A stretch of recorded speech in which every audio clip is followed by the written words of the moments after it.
Welcome back, everybody.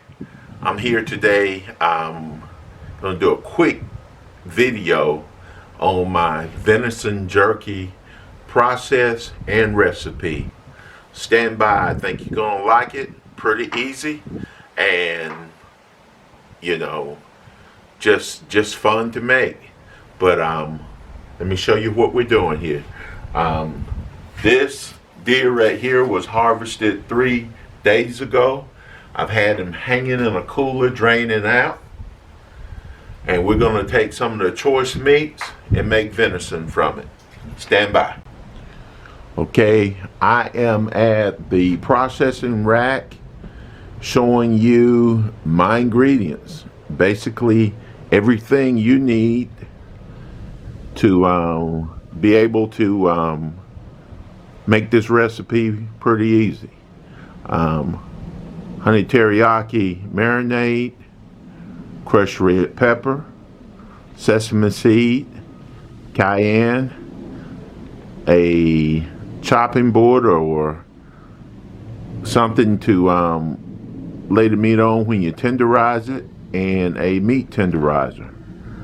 From there, it goes over into the soak in this container, and that's basically it.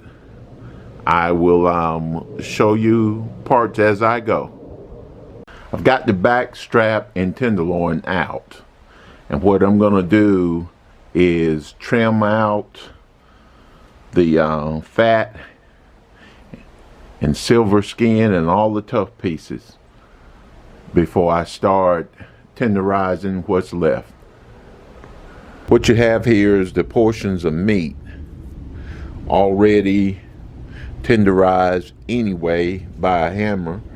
All the fat trimmed away, silver skin trimmed away, and I made the solution already. And what we're going to do is mix this real good, and you put the meat in and let it soak, marinate for 2 days. Once it comes out of this marinade, I put it in my dehydrator for 3 hours and 45 minutes, and it is done.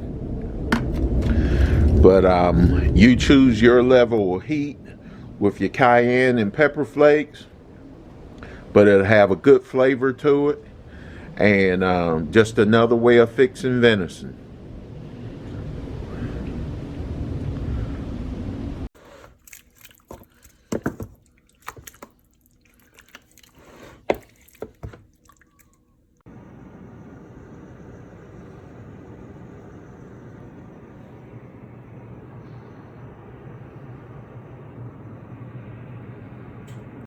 There you have it, people. Thanks for watching. If it was something that helped you, comment in the section below. And I appreciate your time. And I got to get back to the hunt.